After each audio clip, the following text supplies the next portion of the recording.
Hello and welcome to the Journeymen podcast. I'm Joseph Corlett. I'm Mark Reeves. Join us as we travel from club to club, delving into the stories, tales and myths that have helped define the ethos and identities of football clubs all around the world. We'll look at the club history from all angles, whether it be the team's tactical style, superstitious fan rituals, or discussing the best players to grace the shirt.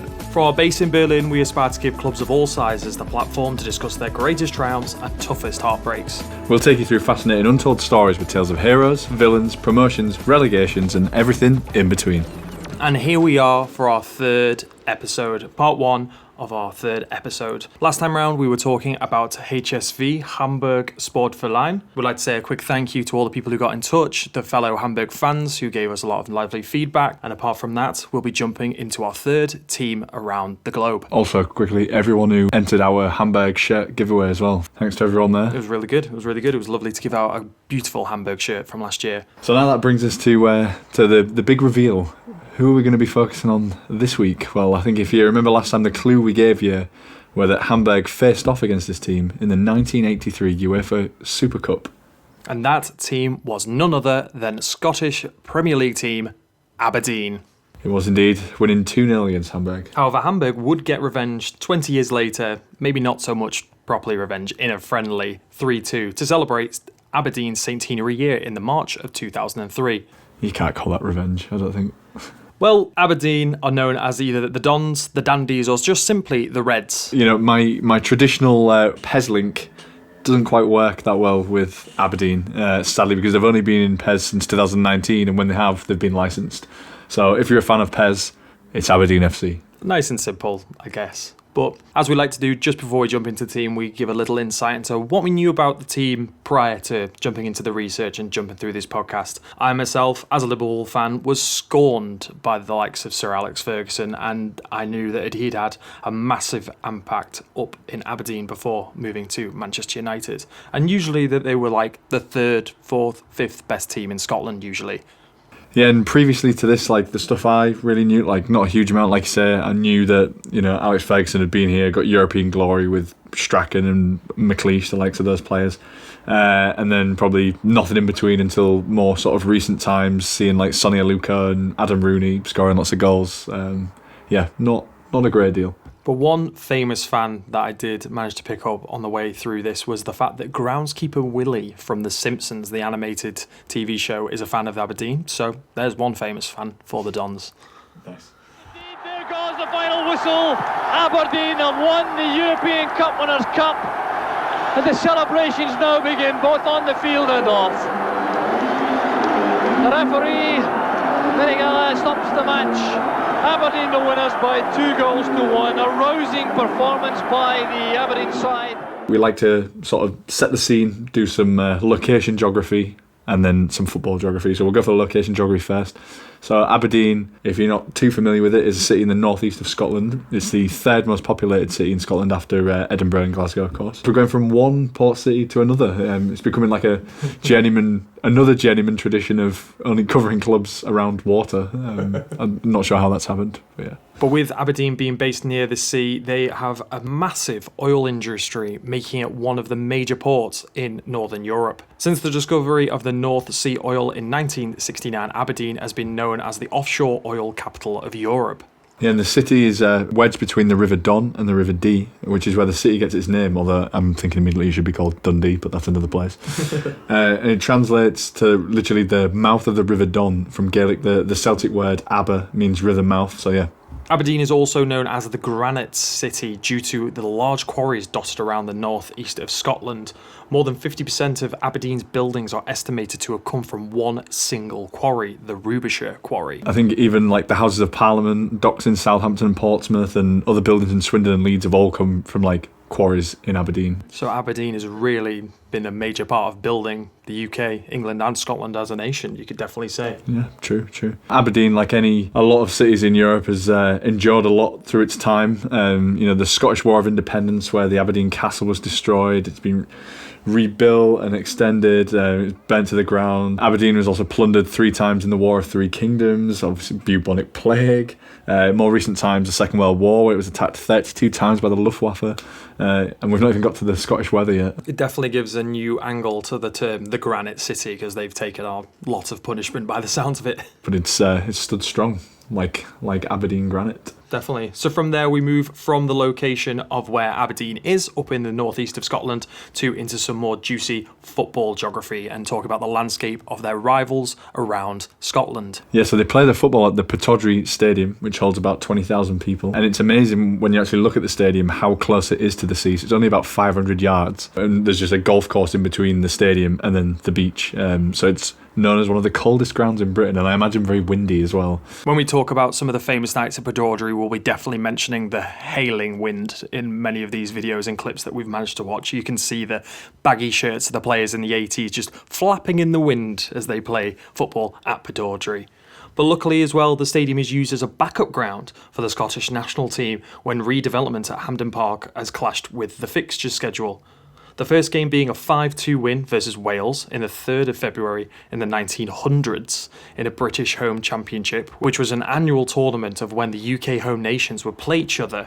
And the latest was a 1-0 loss to the Dutch in a friendly in November of 2017. Actually, in 1978, it became the second all-seated stadium in Great Britain after the South Terracing had been fitted with bench-style seating. So we moved to local rivals that they have, and Aberdeen don't really have like an immediate geographic rival. The closest like team is Cove Rangers, but they're in like the 3rd tier of Scottish football and only actually got to the professional leagues in 2019. So it's not, maybe in like 50 years' time, we could be looking back and talking about... We could be doing an episode on Cove Rangers, maybe. Who knows? So Aberdeen's more prominent rivalries have come from like battling for titles, trophies and stuff with other clubs further away in Scotland. So of course in Scotland we have to mention the Old Firm, and we're going to be talking about the Blue Half first. They have a rivalry with Rangers, which emerged as and when Aberdeen became a force for Scottish football under Alex Ferguson during the 80s. Some of the meetings that we've looked back on between these clubs, it's pretty intense. Blood and Thunder doesn't cover it at all. The first real animosity within this fixture can be probably traced back to a pair of shocking tackles that first came in a League Cup match between the pair in the 1980s. During the fixture, Willie Johnson in fact stamped on John McAster's neck at Ibrox. The foul was so bad that the Aberdeen midfielder was given CPR live on the pitch, and rightly the opponent was sent off. It makes for some horrible viewing looking back now. Even when Fergie left Scotland for Manchester United later on, things continued to boil over and heat up. Rangers began to reassert themselves, led by Graham Souness of all people, a very fire, combative player manager. And there's sort of 2 major flashpoints. So in the 86-87 season, Rangers went to Aberdeen knowing that they would win the title with a game to spare if they won and Celtic slipped up at Falkirk. Souness saw red for 2 very strong tackles, to put it lightly. A Terry Butcher header actually gave them the win, with Celtic losing to Falkirk, so the Rangers fans invaded the pitch to celebrate a 30th title on the Pittodrie pitch, it's got to hurt. So when you've got this rivalry brewing and you literally have to watch the opposition rival fans celebrating on your home pitch, I can't imagine anything does more to stoke the flames of this rivalry. Yeah. A few years later, another thing to add to it, in the 88-89 season, a horrible tackle by Neil Simpson on Ian Durrant would sort of cement it for forever, really. And the Aberdeen midfielder goes completely over the ball, stamps down on Durrant's leg, and somehow Simpson remains on the pitch. Durrant had to leave the pitch on the back of the physio because the medical service said the only stretcher available was outside the ground and ambulance. So literally pick this guy up with this horrible injury and on his back and walk him off the pitch. We'll make sure to add the snippet in later, but the commentator literally just proclaims, "He's being carried out on his back. I've never seen anything like this." It is genuinely horrific to watch. Yeah, and Aberdeen actually gone to win that game 2-1. Rangers obviously aren't very happy about it, and skipper Terry Butcher was fined actually after the game for kicking a hole in the referee's dressing room door, with Souness unable to contain his anger. It's bad when Souness can't even stop you from booting the ref's door in. Do you reckon even in these days it was Paul Pogba's fault? Even in more modern times, the fixture still features controversy. For example, on the final day of the 2008-09 season, Aberdeen faced off against Rangers at Ibrox. On the 35th minute, Aberdeen defender Charlie McGrew and Rangers Kyle Lafferty would clatter into one another on a challenge near the touchline.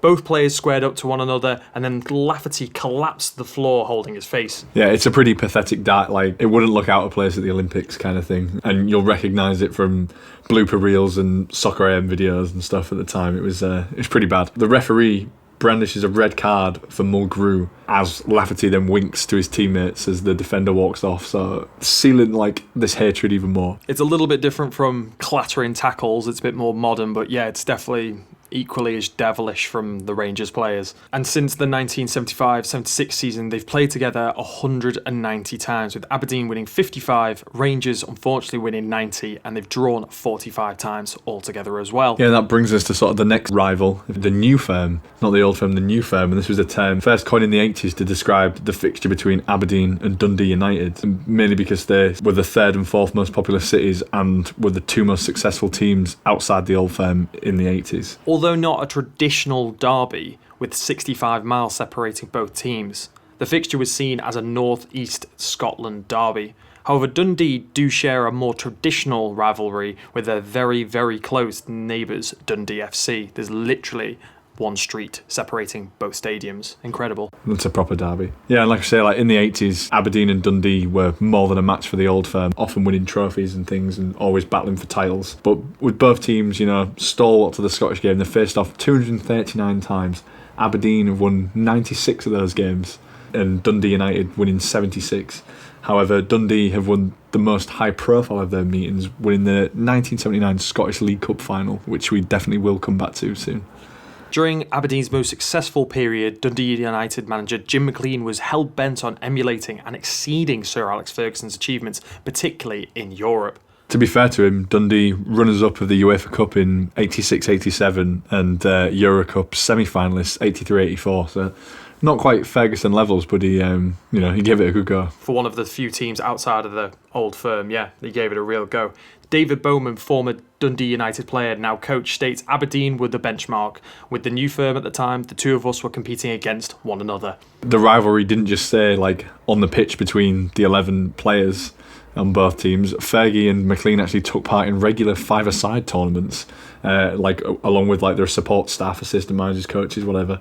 And due to Ferguson's competitive nature, apparently games would turn into like the next goal wins, and it's two legs and stuff. So classic five-a-side behaviour, I think. There, to be fair, I wouldn't be surprised if Fergie was like the guy where it's like, you know, it's my ball, my rules kind of thing. Yeah. Oh, my tea's ready, I'm taking the ball home. However, in more modern times, the Aberdeen new firm tag has kind of faded in importance, with both teams kind of falling away from the big high points of the 1980s. It's only natural, really. It was born out of two teams competing for success, and now they're not competing for trophies regularly. It probably makes sense. A more modern perspective on this is David Priest, former Aberdeen keeper. He even states that it's time to get rid of the new firm tag. It's something that was only relevant before my time.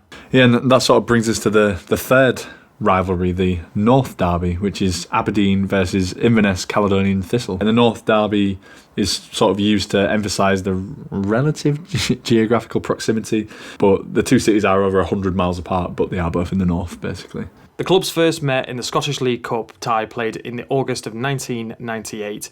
Inverness first entered the Scottish Football League in 1994 alongside fellow Highland side Ross County, forming the Highland Derby. However, Inverness progressed over the next 10 years to form a rivalry with Aberdeen after winning promotion to the top tier in 2004. At one point, due to the redevelopment of the Caledonian Stadium to meet the sort of SPL standards, Inverness actually shared the Pittodrie Stadium with Aberdeen during the first half of the 04-05 season. So literally sharing the ground with a team that's sort of a rival. So pretty intense. However, their most fierce meeting comes in the 2014 Scottish League Cup final. That's by far their most high-profile game too, and we'll be coming back to that. Don't you worry. Getting it away in the thick of things. Durant going down as Simpson went right over that one, and Rangers players incensed by that challenge as Simpson went right over the ball there, and one or two tempers just needing to be calmed down there. The referee will take action, and Ian Durant is being carried off. It's a good time to launch in the sort of the early beginnings, early days of Aberdeen FC as we know them today. Where did Aberdeen come from? Tell me, Mark. Obviously, it's now a sort of recurring thing we find when we look into how these clubs begin, and it's usually 3 or 4 clubs in the city sort of merge to make one bigger club, and Aberdeen is no exception to that. So there was a precursor Aberdeen Football Club, Victoria United and Orion, who merged together in 1903. But an interesting little side story related to Orion, one of the founding clubs. In 1885, so a few years before, the Scottish Cup, it was like an invitation tournament at the time. A team called Bonaccord FC were mistakenly invited to compete in the Scottish Cup instead of Orion. And I'm presuming they were just some kind of like amateur group, and this envelope dropped through inviting them to play in the Scottish League, the League Cup, and so they loved it. And they went on to lose 36-0, which is a world record football score, which still stands today, with centre forward John Petrie scoring 13 goals, which is a Scottish Cup and a joint world record. And I just feel sorry for the Bonaccord goalkeeper. I felt like I wanted to give him a shout out. Andrew Lawney, poor guy, conceded 36 goals. Don't know how he got through it. However, Aberdeen and Victoria at the time both played in blue, while Orion played in a dark burgundy with blue shorts. The new club played its first match in the August of 1903, a 1-1 draw with Stenhousemuir. That first season actually produced a win in the Aberdeenshire Cup, but only a third place finish in the Northern League. The club actually applied for membership of the Scottish League for the following season, but were elected to the second division. Manager at the time, Phillip, was dispatched to Glasgow to make the club's case for being in the top tier, and returned with the promise of enough support from the decision makers.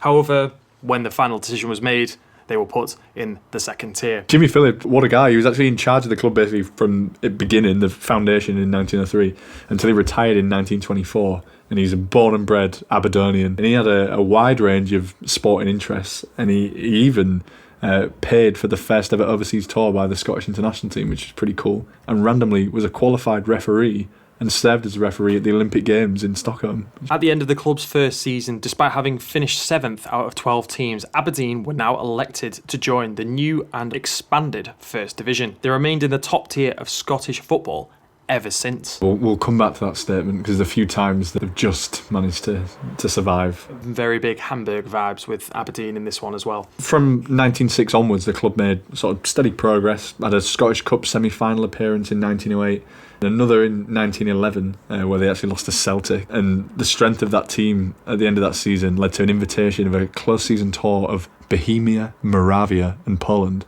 which is modern day Czech Republic, although it sounds like something out of like some Disney princess film or something, the Kingdom of Bohemia. In the 1910-11 season, Aberdeen recorded their first victories over the old firm duo Celtic and Rangers, and led the league for the first time ever, but unfortunately finished second when it came to the very end of the season. Over the next few years, they did seem to be sort of genuine contenders for the league title, topping the table a few times, but just sadly never at the end of the season. Never quite having that conviction to get over the line. Unfortunately, wartime affected the club as the same as many others around the country.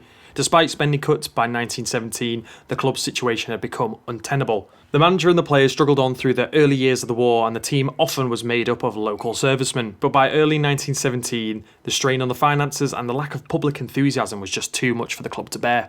Yeah, they actually dropped out of competitive football along with Dundee and Raith Rovers. So after the war and the resumption of football in 1919, Phillip was offered his old full-time job back, a salary of £350 per year, and a move at the time which caused quite a lot of controversy among the directors at the time, him going back onto his pre-war salary. Kind of crazy to think when you think of millions being spent on the wages of many players and managers around European top football now, so I'd say go on, Phillip, get your money every year. Well, he did. He accepted and prepared to take the club forward into the new decade.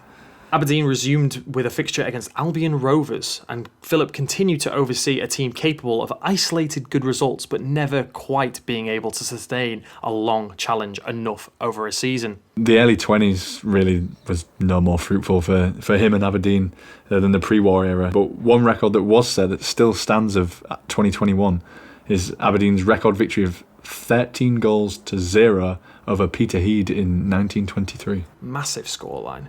There were also two further unsuccessful cup semi-finals in 1922 and in 1924, but Phillip's reign came to an end with no senior silverware to show for it. It's quite sad because he obviously is a local guy, loves his football, obviously, and has led them ably to challenge for things, but never got a trophy or a medal or anything, which is quite sad. And it would even take a turn for the worst as Phillip continued to be involved with the club.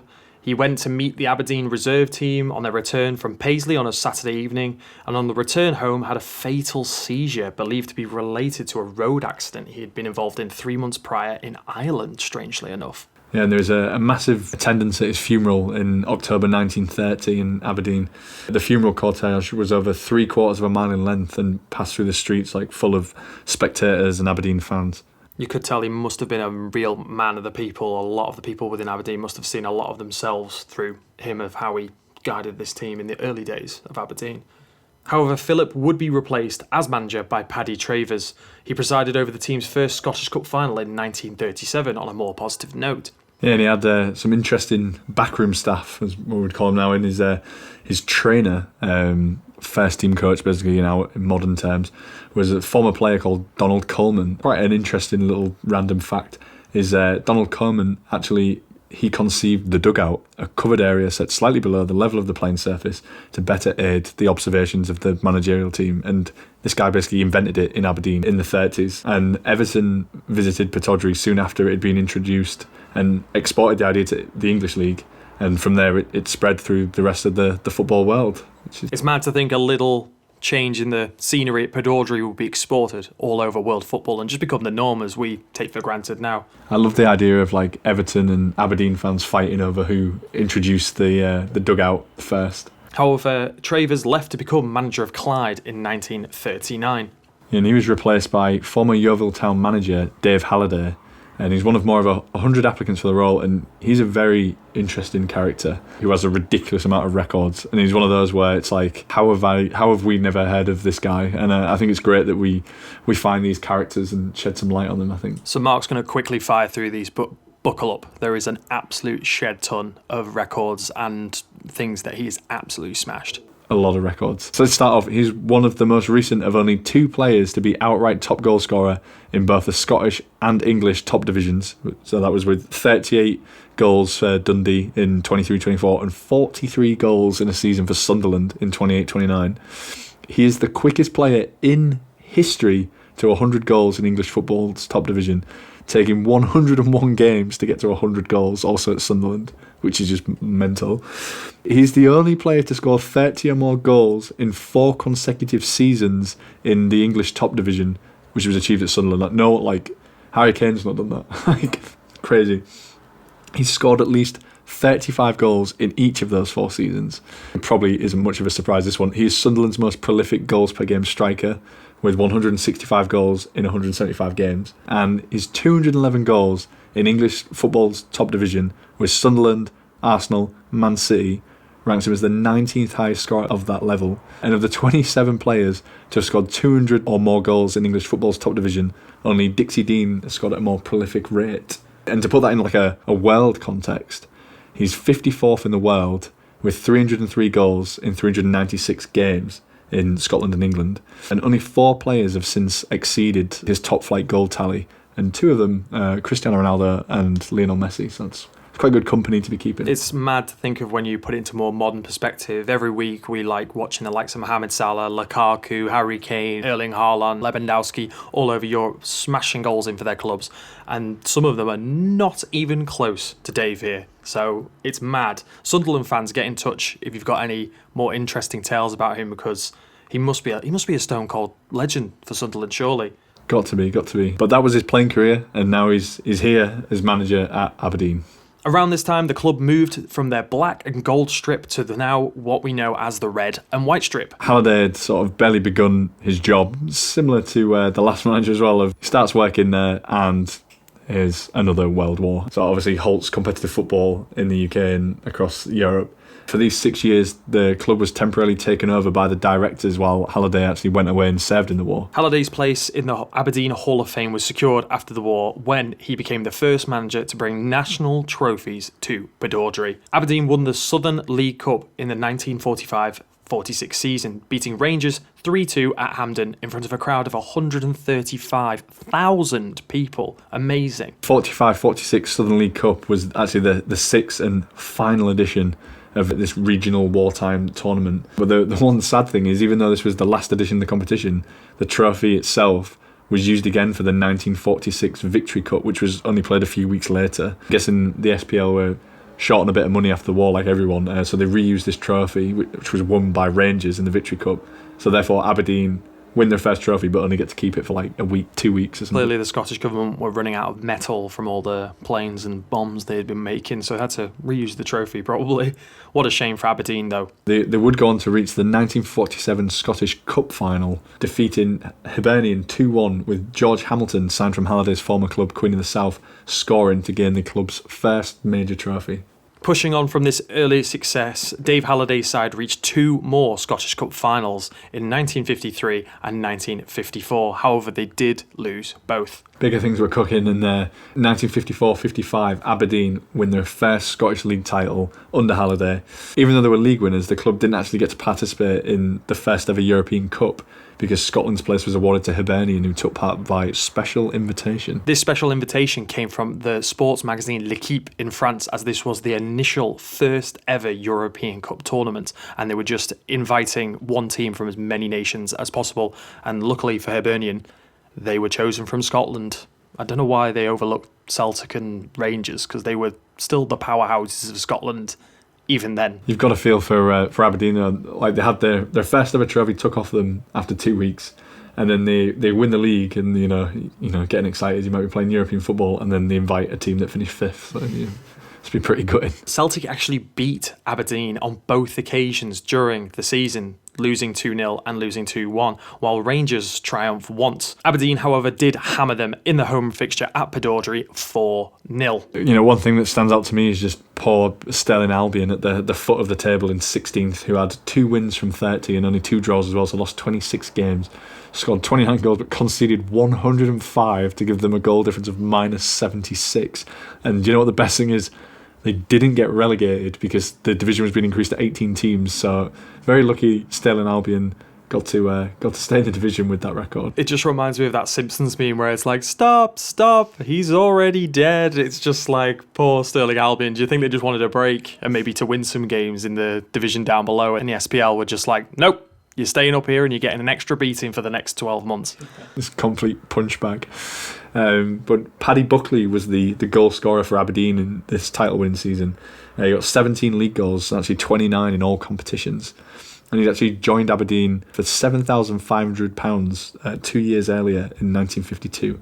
What I could imagine as being a massive record-breaking transfer at the time. He did help them to the League Championship in the 1954-55 season and the League Cup success in 1955. He also played in 2 Scottish Cup finals, the ones in 53 and 54. However, he would retire after a serious knee injury in 57. Manager Halliday, talk about leaving on a high. So at the end of that championship winning season, off he goes, and he's replaced by Davy Shaw.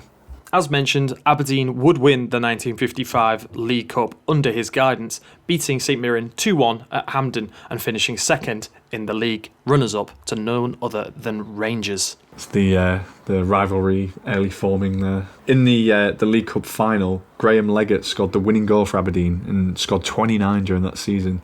And he actually would later move to Fulham in 1958 for £16,000. And he actually held the record for the fastest hat-trick in the English League, scoring 3 goals in 3 minutes in a 10-1 win against Ipswich Town in 1963. This record was broken in May 2015 by Sadio Mane of Southampton. Really bringing it up there to the modern context. But despite this initial success back at Aberdeen, Shaw would step aside for another former favourite player. Tommy Pearson in 1959 joined Aberdeen.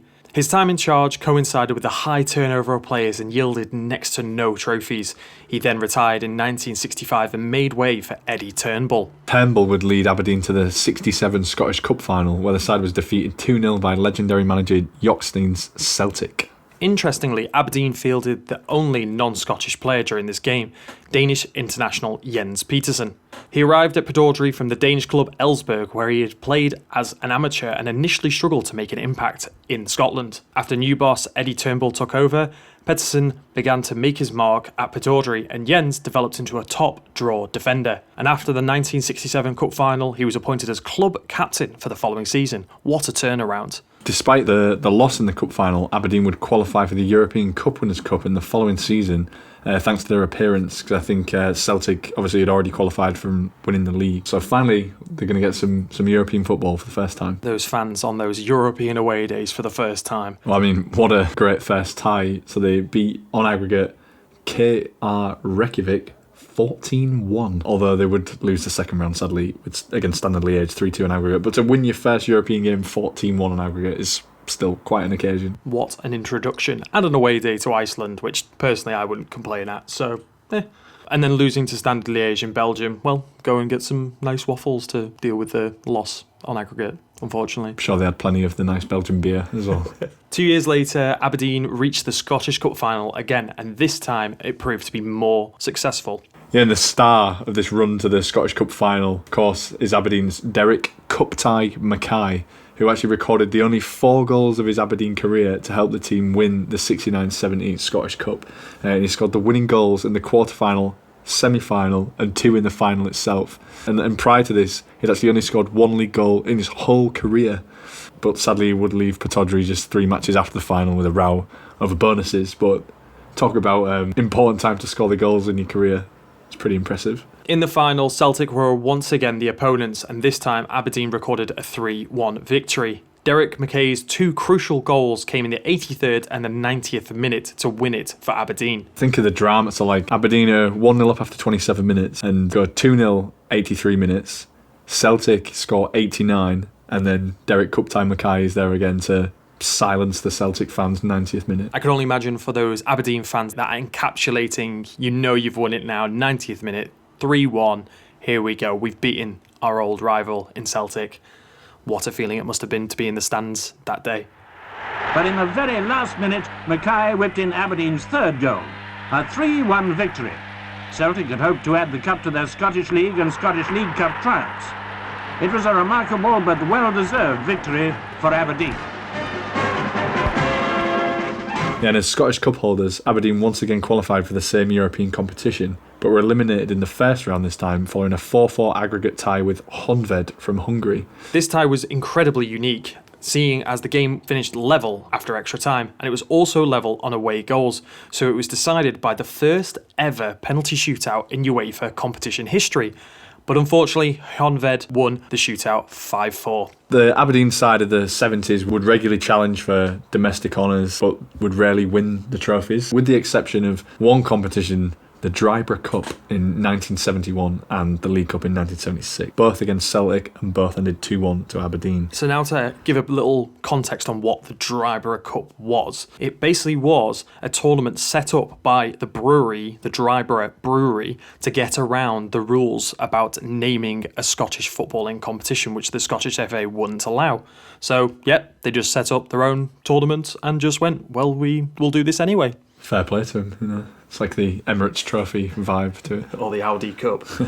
This tournament was a straight knockout tournament open to the top 8 scoring teams in the Scottish League, 4 coming from the top division and 4 from the second. You can just tell, like, the brewery, they want to sell lots of beer and get everyone really excited, so it's inviting the top scoring teams and also doing some really random experiments with, like, rules and stuff. And, like, one example is the penalty area line actually extended to join up with the touch lines, creating like a solid line across the pitch 18 yards away from goal, and the offside law only applied when the player was beyond that new penalty area line, and the idea was to try and like encourage more attacking play in the opposition's half. The effect was reduction in like midfield congestion, with attacking players being able to receive the ball higher at the pitch and the defensive lines being forced to drop deeper. However, at the time, Rangers boss Willie Maddell envisioned the problem that ended up coming true. He stated, it would ruin the game because it would take midfield play out of the game. People would just hit long balls forward to players who just couldn't be offside. So it was a nice attempt, a nice idea, but it would just be a goal hanger pretty much. It sounds absolutely mental, to be honest. I'm glad the Drybrough experiments didn't make it any further to like other football. Hey, maybe when you're pissed in the stands watching this, maybe it's a bit more fun, but I'm happy that like Champions League doesn't settled like this. I'm sure it sold beer. However, during this decade, Aberdeen had 5 managers, as we've mentioned. Eddie Turnbull, Jimmy Bonthorne, Ali McLeod, Billy McNeil, and who we are going to jump into next, Mark. Alex Ferguson. We're watching the referee, and there it goes, the final whistle. Aberdeen have won the 1986 Scottish Cup final, and Alex Ferguson comes down from the stand to meet one of his old Ivorish buddies, Alec MacDonald, but there, the triumphant manager, Alex Ferguson. Ferguson would join Aberdeen as manager in June of 1978, and it would be only his third managerial job. He started at East Stirlingshire at the young age of 32, and this was a team, when he took over, didn't even have a registered goalkeeper at the time. But by the following October, Ferguson had already been invited to manage St Mirren. St Mirren were actually below East Stirlingshire in the league, but they were a bigger club. Fergie felt some loyalty to them, but he decided to go for it and take the St Mirren job after some advice from Jock Stein. Ferguson was the manager of St Mirren from 1974 until 1978. He would produce a remarkable transformation of the team in the lower half of the old second division, watched by crowds of just over 1,000, and taking them to be First Division champions in 1977. Incredible. Absolutely incredible. An amazing turnaround of taking over a team down at the bottom of the league and taking them to the champions of the First Division in just a couple of years. It's crazy. His St Mirren team won the title playing superb, attacking football, which is something obviously we'd all grow accustomed to later on at Manchester United. But the average age of his league-winning team was just 19, and the captain, Tony Fitzpatrick, was only 20 years old. So when Alan Hansen would unfortunately say those uttered words on Match of the Day with "you can't win anything with kids" about his Man United team, well, Sir Alex Ferguson had proved up in Scotland, you bloody well can. Should have done his research. He looks even more stupid now we know this. Yeah. But St Mirren do have the unique distinction of being the only club to ever sack Ferguson. This was a breach of contract relating to him talking to Aberdeen and agreeing to join, but also trying to take some of his staff and players with him. So, fair enough. Ferguson had already turned down the Aberdeen job as well in 1977, with the role going to Billy McNeill. He, however, returned to Celtic after only 1 year, leaving the role available back for Sir Alex Ferguson once again. His time in Aberdeen allowed him to sort of shape his philosophies. Some great scouting. They had some really good young players coming through from the academy. He seriously challenged the status of the traditional old firm and established Aberdeen as the best side in the country. Although Aberdeen were one of Scotland's major clubs, they'd only won the league once, the 55 title, under Dave Halliday. The team had played well and had not lost a league match since the previous December, having finished second in the league the previous season. Ferguson he'd only been a manager for 4 years. He's not actually that much older than most of his players, and I think initially at Aberdeen he maybe had the trouble of winning them round and getting the respect of some of the older players in the dressing room. Fergie's first season at Aberdeen wasn't especially amazing, but they would reach the semi-final of the Scottish Cup and reach the final of the Scottish League Cup, but losing both matches and would only finish fourth in the league. Fergie stated at the time it was a year of assessment. I don't think you want to do anything too drastic throughout the season, but they went ahead and increased the youth and schoolboy training, plus they added more scouts, and this was setting the foundation of what was to come. The following season, they actually start off quite slowly in 79-80, losing 3 of their first 6 games. Also suffer an early exit from Europe, where they were drawn against Eintracht Frankfurt and lost 2-1 on aggregate over 2 legs in the first round. But their form would improve dramatically in the new year, and they would only lose 1 game of their last 20 matches. Fergie speaks about the game that turned this season around. It was on a Saturday versus Morton he speaks about. It looked like the game should never have gone ahead, but they managed to get all the players, the kids, some fans to help push the snow off the pitch and get the game going. They won 1-0, and they just never looked back from there. Didn't lose a game for the rest of the season. Yeah, and by the end of that season, after going on that crazy run after the snow clearance, they'd win the Scottish League, sealing it in style with a 5-0 win away against Hibs. And this was the first time in 15 years the league hadn't been won by either Rangers or Celtic. Fergie was interviewed on the pitch, and you can tell he was so chuffed with how they had won the final game. They'd gone all the way to the end and won 5-0. He states, "It was my first piece of real success. You can only really attribute success to that type of victory, a 5-0 win at Easter Ed, which is Hibernian's ground, and you just couldn't do better than that," he stated. A lot of the players from that time talk about how he installed a us against the world kind of mentality, claiming the media favoured the 2 big Glasgow teams. And he told his players to go to places like Ibrox, like Celtic Park, like Easter Road, and prove everyone wrong, and seriously did that this season. After beating Rangers 1-0 early in the season, Fergie said that's when the players believed, OK, let's go and get Celtic. After they win the league, This is like we spoke earlier when they're saying like maybe some of the older players are a bit unsure about him, and this is the thing where he gets the respect of the players. That's the achievement that united the dressing room, and they all were believing in him. Aberdeen would pip Celtic to the title by one singular point, and they would have a great record against the Old Firm teams that season. It was key to winning the title as they beat Celtic twice, drawn with them once, did lose one, but however they went completely unbeaten against Rangers, winning 3 and drawing 1.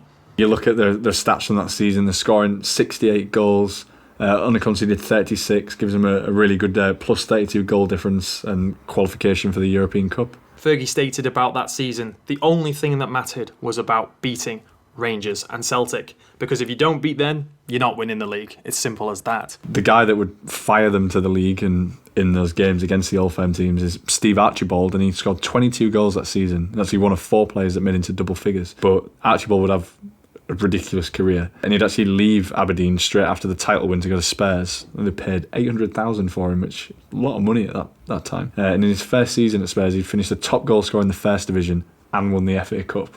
Second FA Cup in 1982, and wins the UEFA Cup in 1984. Like, for Spurs fans, this is crazy. All these trophies. He even scored his penalty in the final as Spurs beat Anderlecht in the shootout. And after this, he then goes to Barcelona for just over £1 million. And in his first season in La Liga, he helps them win the title for the first time in 11 years. He seems to be the talisman for all these teams, and he was a popular figure at the new camp, obviously, until restrictions about fielding foreign players led him to being excluded from the squad in favour of, to be fair, Gary Lineker and Mark Hughes. So that's some pretty stellar competition to be going up against. Sorry, Archibald. Yeah, you know, once again, not bad company to be keeping, is it? However, back with Aberdeen, 4 other players would also get double figures in that first title-winning season. Gordon Strachan would get 15, Drew Jarvie would get 14, and Mark McGee would get 10. Mark McGee, funny enough, links us back to Hamburg, as he would leave after that season to move to Hamburg. I'm gutted we missed that before, and that would have been an even more obscure link. Even less people would have gotten it. Scanlon, yes! What a marvellous goal to finish this match. They have won. Alex Ferguson is on now in the penalty area. There he's in. Aberdeen have definitely won the championship. Can you blame the man for going out of his mind temporarily? So despite the Aberdeen players claiming a league title, they would actually miss out on a chance to be in an absolute classic film, Escape to Victory. You can't have everything, can you? They might have the medals, but they won't have the box office success. The Oscars. Alex McLeish, Willie Miller, Gordon Strachan and Steve Archibald were all in the Scottish squad that embarked on an end-of-season trip to Hungary and Poland. Jock Stein had said to the players that if any of them wanted to stay on after the tour and sort of be extras in the film, in Escape to Victory, because they needed people for the football scenes. They needed extras, they needed like doubles for the actors who couldn't really play football that well. Like people like Michael Caine and stuff. It was like crazy cast in this film. And the players that were there, you've got Pele, Ozzy Ardiles, Bobby Moore, Mike Summerby, and sadly none of the Aberdeen players made it to the film. McLeish actually, because he just started seeing his now wife, had went home to see her instead. And I think every time he sees that film he's pretty gutted and said he wonders if it could have been enhanced by the appearance of a certain red-headed Scotsman. However, another non-footballing superstar in this film was Sylvester Stallone. He was famous at that point thanks to the success of the Rocky boxing films. But he did make a series of outlandish demands, such as wanting to score the film's game-winning goal, despite the fact that his character played in goal. So maybe not the smartest cookie, maybe took a couple of blows to the head playing that Rocky character. All of the extras are actually Ipswich Town players, so just to rub it in even more. Fortunate for Aberdeen. However, Sylvester Stallone probably didn't have as much of a punch as Fergie, because at that point he was a strict disciplinarian back in Aberdeen, and his players had nicknamed him Furious Fergie. I'd like to see a Furious Fergie versus Rocky match or something. But yeah, this is early hairdryer treatment time, isn't it? We're seeing what would shape him in the future. And apparently one of the former players, John Hewitt, was actually fined because he overtook Ferguson on a public road. Another example of Fergie losing his temper to a point as he kicked a tea urn at the players at half-time after a poor first half. Tea, like now you think like David Beckham got it lucky with a boot to the head, didn't he? Like it could have been like hot, smouldering tea thrown over it. But for this season, success is reserved for the league only. In the cups, they reached the Scottish Cup semi-final, losing to Rangers, ouch again, and lost the League Cup final after a replay against Dundee United, a New Firm derby final. That match actually ended 0-0. But then the replay, it was 3-0 to Dundee, and it was Dundee's first ever major honour. So this is what we mean by this was the biggest high-profile New Firm tie, and unfortunately Dundee United got the better of the Duns. Yeah, and Fergie would actually take blame for that defeat, saying he should have made changes to his team for the replay. But I think he's been a bit harsh on himself there. I think all in all, this is a crazy, incredible season for someone in like their 4th year of management and only his 2nd year at Aberdeen. To think coming into this season they're being hard on themselves because they've won the league, and prior to that they'd only won 1 league title in their history. It's incredibly harsh from Sir Alex in my opinion, but those are the standards he set up in the north of Scotland. Unlike the title winning year of last season when they got off to a very bad start, they make a fantastic start to the 80-81 season. Only actually lost 1 game out of their first 22, but it's sort of the opposite thing that happened the season before, and then sort of too many draws and a succession of losses towards the end of the season allowed Celtic to reclaim the title. As a result of their title-winning campaign in the previous season, Aberdeen, however, did play in their first ever European Cup campaign. They would defeat Austrian champions Austria Memphis, but then they would lose 5-0 on aggregate to Liverpool. Yeah, a Liverpool team featuring the likes of Ray Clements, Phil Thompson, Alan Hansen, Kenny Dalglish, Sammy Lee and Souness. So maybe this was like the first needle in there about how Ferguson wanted to take Liverpool down off their perch when he joined Manchester United. The domestic cups would also prove a frustrating challenge, and they lost in the quarter-final of the League Cup to Dundee and were knocked out the Scottish Cup in the 4th round by Morton. A marginal silver lining is adding another Driver Cup to the cabinet. Ferguson would get one over his former team in St Mirren with a 2-1 win in the final. Ferguson's first substitute, Steve Cowell, would win it with a blistering left foot drive from 20 yards out. And Steve Cowell actually came from St Mirren with Fergie as well, scoring against his ex-team. The Driver Cup won't go down in history as like a glorious competition that's in the record books forever and ever. However, it would prove to be Ferguson's first silverware that he would achieve at Hampden. Even though the league championship, which they won the year before, the Driver Cup almost acts as like a catalyst to prove their mental strength and win trophies at Hampden. Like it's their first experience of winning something there. The trophies seriously did fly after that. The team continued their success with a Scottish Cup win in 1982. They claimed the trophy for the first time since 1970, back when Derek Cuptime Mackay won it. Aberdeen won 4-1 after extra time with goals from McGee, Strachan and Cooper. This also marked the first occasion a team outside of the old firm had won the cup for over 10 years, the last time being Aberdeen. They really did go crazy in extra time. So Matt McGee's goal came on the 93rd minute, Gordon Strachan's came on the 103rd, and Neil Cooper's came on the 110th minute. Rangers have took them to extra time, and then Aberdeen just absolutely unleashed on them. Shortly after this final, Ferguson was offered the manager job at Wolves, and it's kind of amazing to us to think that it took this long for a team either south of the border or the top 2 in Scotland, or even Europe for that matter, to even try and pinch Sir Alex from Aberdeen. Yeah, and I love what he says after Wolves' approach. He turned it down because he said the Wolves are in a great position, but also his ambitions at Aberdeen were not even half fulfilled, which is very bold, but he seriously backs it up. In the following season, which was their club's 80th year of existence, he would lead them to even greater success. After winning the Scottish Cup in 1982, Aberdeen qualified for the European Cup Winners' Cup. After a large preliminary round victory over Sion of Switzerland, 11-1 on aggregate, Aberdeen then knocked out Dinamo Tirana of Albania, 1-0 on aggregate, Lech Poznan of Poland, 3-0 on aggregate, to set up a quarter-final tie with a little team from Bavaria, Bayern Munich. They would survive in Munich, not conceding any goals and taking a 0-0 draw back to Pittodrie. However, Aberdeen fell behind early at home in the second leg, before Neil Simpson equalised to make it 1-1. And another goal for Bayern Munich seemed to put the game beyond Aberdeen, but 2 quick goals in the last 20 minutes from McLeish and substitute John Hewitt gave the Dons an incredible 3-2 victory. And John Hewitt, what a super sub, in actually going to score an even more important substitute goal. But we'll speak about that soon. As the final whistle went, the commentator proclaimed, "Well, that scoreline is quite impossible to believe. Aberdeen have quite possibly won their greatest ever victory." And, oh no, it only gets better from here as well. In the semi-finals, they would face off against Belgian team Waterschei, who were from Genk, and they were beaten 5-2 over 2 legs, putting Aberdeen into the final. Side little thing on Waterschei of Genk, which you maybe not heard of, and they merged with one of the greatest team names I've ever seen, KFC Winterslag, to form what we know today as KRC Genk. But yeah, Waterschei and KFC Winterslag. It definitely caught our eyes reading that. We had to double check. KFC Waterslag, what a name. What a team name. And they actually beat PSG in the previous round as well.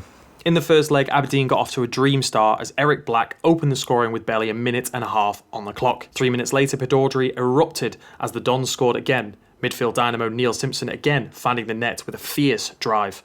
Aberdeen's whirlwind start shattered the Belgian game plan, and the crowd was right behind the Dons as they sensed a famous victory. Peter Weir and Mark McGee's quick-fire double on the 67th and 69th minute completely killed it off, and amazing stuff. And Lars Gudmundsson would get a consolation goal for the visitors before Mark McGee gets his second to round out the scoring. Waterschei actually win the second leg 1-0, but obviously not enough to stop Aberdeen progressing to a very historic final. So the final was in none other than the Swedish port city of Gothenburg. And who was there ahead, Mark? A team called Real Madrid. Just that plucky little underdog team Real Madrid you might have heard of. They come into it with some serious European pedigree, as you can imagine. Even at this early stage of European competition, they were serious heavyweight contenders for any form of European competition. But they hadn't actually reached a final since 1971, which was the European Cup Winners' Cup that lost to Chelsea. They'd had more success in the European Cup. They actually won it in its inaugural year in 1956 and of course retained it for the following 4 seasons. Their most recent European success had come in the 65-66 European Cup, where they defeated Partizan Belgrade. However, on the other hand, it was the first European final for plucky little Aberdeen. Only 2 clubs from Scotland had previously won European trophies. No points for guessing who those other 2 teams were. Ferguson, speaking in the Never Given documentary, says Real Madrid are the most successful club in the world. For a small club from a small town, this would make the fans' lives. Yeah, and Aberdeen supporters travelled to Gothenburg in their droves, and some of them even getting in a fishing boat from Aberdeen to go there, and others sleeping on the streets around the stadiums, and there's estimated about 15,000 Aberdonians made the trip to Sweden. There's an amazing clip of a reporter speaking to the Dons fans. She says, "What are you going to do after the match?" And they proclaim, "Get drunk and celebrate." And she says, "What about if you lose?" And one just proudly says, "We'll still get drunk."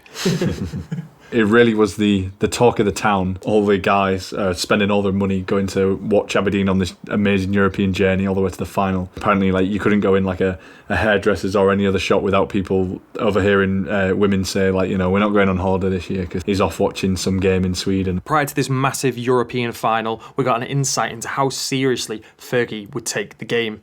He spoke about how during his time at Aberdeen he hadn't really had the chance to get to know his kids, and he'd missed out as he was never in the house and he had left his wife to deal with all that type of stuff. However, he would turn around and say, "But I want you guys to do the same. We've got this big European game and you need to shut them out and concentrate totally on Aberdeen Football Club." Brutal from Sir Alex. I think just a born winner, isn't it? Like, win at all costs attitude. But as the team news came in, Aberdeen's Eric Black was declared fit to play this match after being injured over a month. A very important return to the team. Fullback Stuart Kennedy was also named as a sub, despite being injured in the semi-final and being completely unable to play. As a remark of respect from Ferguson, Kennedy was named on the bench and proved to be so severe that he never played again. But that's just a beautiful touch. Yeah, and I think that's a really nice touch. It really mirrors like the stories you hear from players you had at Manchester United, like young lads who didn't even make it through the team, who just said like that kind of stuff is just a class act. And on the day of the match, the pitch was covered by a tarpaulin and ordered to protect it from the rain. The referees made an inspection of the pitch prior to kick-off and determined that the surface was just about fit to play upon. You'd think these weather conditions would suit Aberdeen more than Real Madrid, you'd imagine. But as the match kicked off, Aberdeen goes straight on the attack. Madrid's goalkeeper, Agustin, misdirected a goal kick. Strachan breaks away from his marker, controls and lobbed the forward to Eric Black, who hits a 20-yard volley towards the goal. It gets saved onto the bar. Aberdeen have a corner. Strachan takes the corner. Ball deflects off McLeish's head, and Eric Black's there, pounces on the ball, sends it in. Aberdeen 1-0 up. Like, wow. A dream start for the Dons. The conditions on the pitch continued to get worse, which particularly resulted in Madrid's comeback, which you wouldn't have thought. However, McLeish passed the ball back to the goalkeeper Jim Leighton, but it became stuck in the mud part way in the penalty area. Leighton rushed out to the goal line to claim the ball but took down the Madrid striker.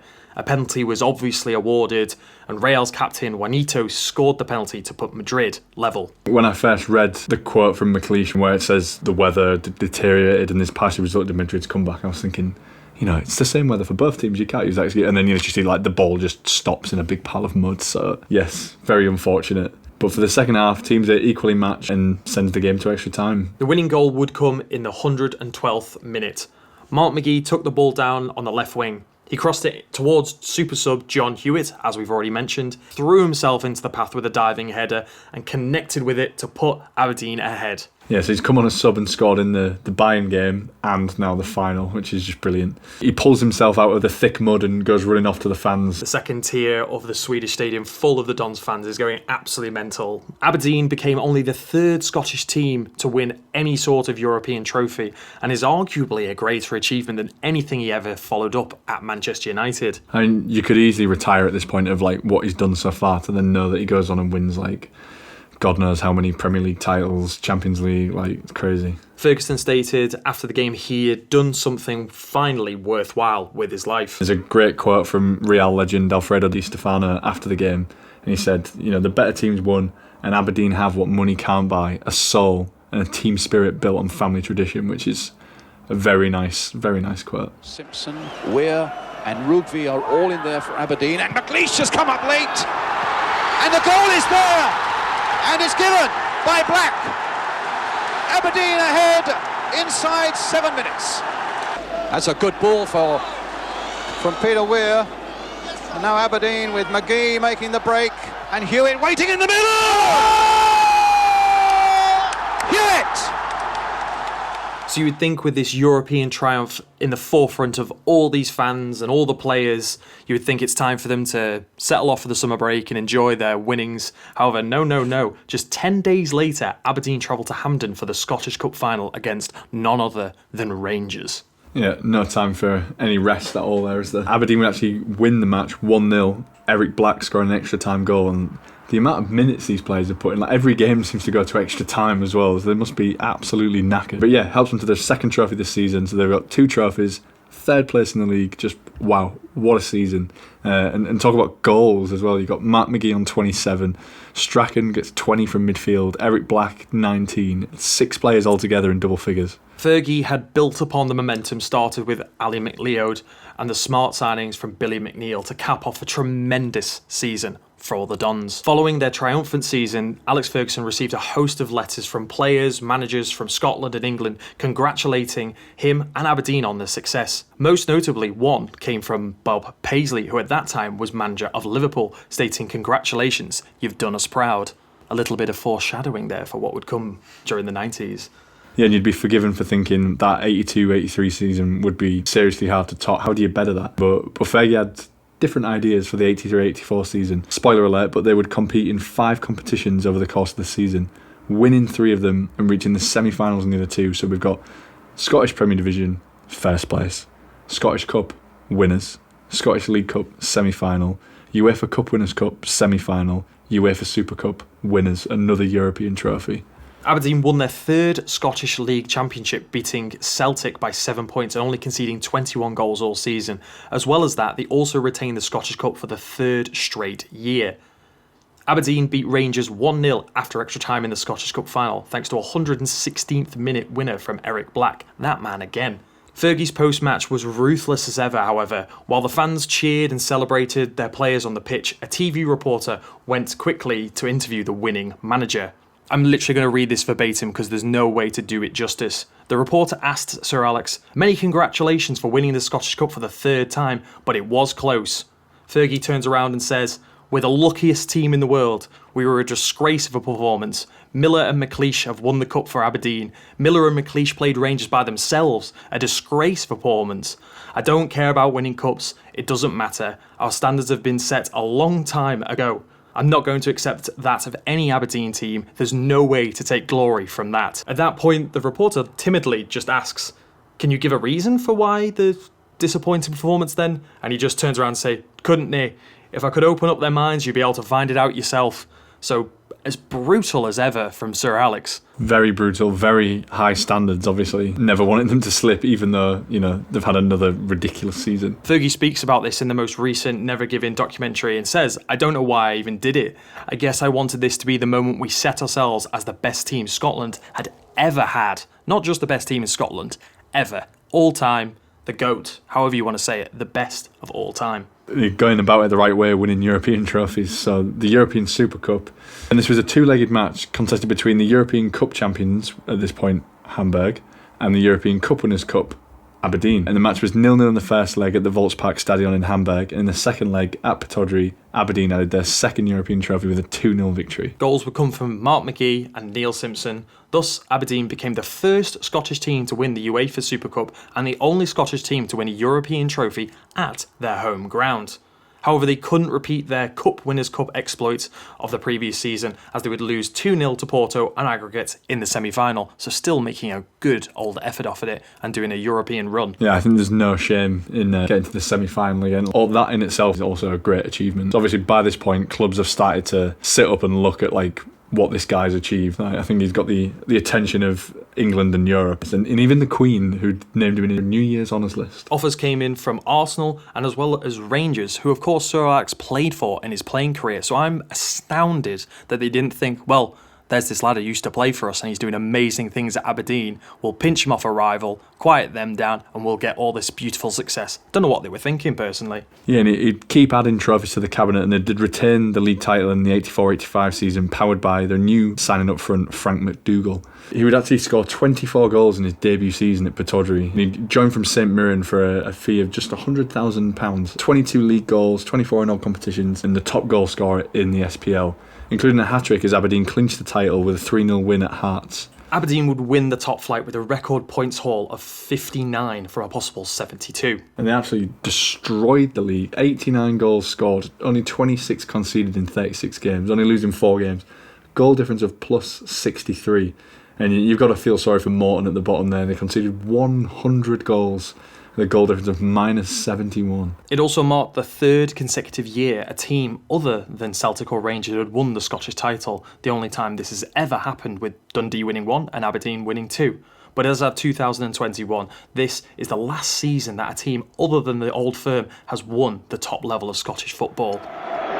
So tremendous performance from Aberdeen to come back after trilling from Roy Aitken's penalty goal 5 minutes from half-time. And then it was their captain, Willie Miller, who gave an inspired defensive performance and who eventually had the equalising goal, which guarantees the league championship for Aberdeen for the second time in succession and the third time in 6 years. So moving on to the next season, in 1985-86, Aberdeen would win both domestic trophies, but would only finish 4th in the league.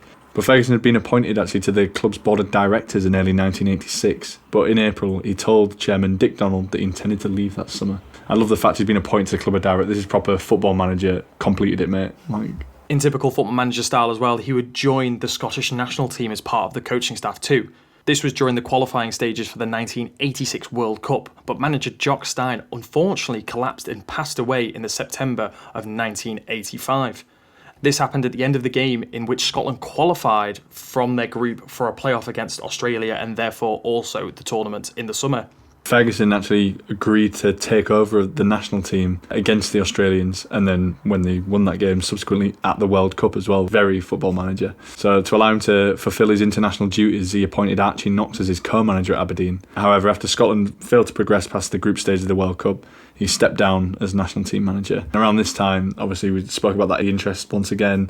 Tottenham sniffing around, wanted him to take over from Peter Shreeves. Rejected this, and the job went to Luton Town's David Pleat instead. There was also an offer for Ferguson to replace Don Howe as Arsenal manager, but he rejected this offer as well, and fellow Scot George Graham took the post instead. Over the summer, there was some speculation, even some coming from him being considered for the next job at Liverpool after the retirement of Joe Fagan was announced. However, this was quickly resolved by Kenny Dalglish, the Liverpool striker. Oh, what could have been? That feels like such a glitch in the Matrix, isn't it? Like all the football we've grown up at, like Manchester United being like this dominant force, and imagine if that didn't happen. Like imagine if he went to Liverpool and just carried on their domination. Or what if it just never worked out for Ferguson? How different the top flight of England and European football could have been. Completely changes the landscape of football. Like I'm just trying to imagine it now, and just everything is different. Who else would have been Man United manager? If Fergie didn't succeed, who would have then come in at Liverpool? You would have had to have thought who would have like got into spats with him about referees and all that type of stuff as well. It just changes the story of football forever. And also like the effect he had on young players' career, obviously well documented, all like the class of 92 players, like what would have happened, how would it have worked, would they have got the opportunity, even like Cristiano Ronaldo, like... We would have never seen all of those hairstyles from David Beckham, maybe. Maybe Beckham would have ended up staying at Preston and living out his life in like second or third division or something. However, coming back to reality, there was speculation that he would take over the role at Manchester United from Ron Atkinson. They'd slumped to 4th after a 10-match winning start of the season. Although Ferguson remained at Aberdeen over the summer, he did eventually join Manchester United when Atkinson was sacked in November of 1986. Yeah, Ron Atkinson has even said, like later on, if he was the chairman, he would have fired himself and taken Ferguson, which I think it sort of is a no-brainer when you look at his track record. So also another funny perspective looking back. Can you name, Mark, the 3 teams that were below Manchester United when Fergie took over? Because these names are just, you wouldn't expect. I'm going to say Man City. Yes, actually, their cross-city rivals were below them, but also Chelsea and Newcastle United, teams that Ferguson with Manchester United would battle with regularly. It's weird to think of these Chelsea and Manchester City, these money-rich clubs who are now fighting for European titles and titles in the Premier League, being possibly relegation candidates. It seems like another world. Yeah, not much has changed for Newcastle, sadly. Ferguson, when he leaves Aberdeen, the silverware he's racked up at this point is just crazy. Like, I'm just going to quickly just recap what this guy won at Aberdeen. So you've got Scottish Premier Divisions, he won 3, plus twice finished second place. Scottish Cup, he won 4, plus 1 runners-up. Scottish League Cup, he won 1, runners-up 3 times. The Drybrough Cup, of course. European Cup Winners' Cup and a European Super Cup.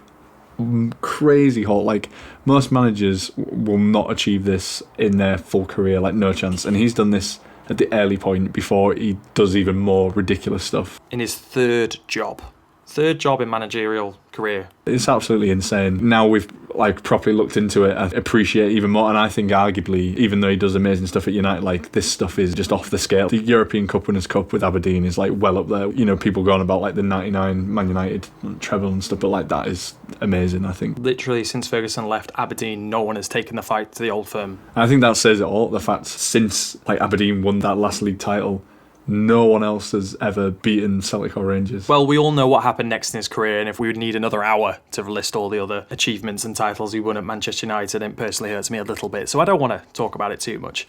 However, one thing we did note when he finished his Manchester United career, he finished on a very, very satisfying 1,500 games managed for Manchester United. That really pleases me. Definitely. And the Aberdeen supporters waiting to greet Willie Miller as he walks forward.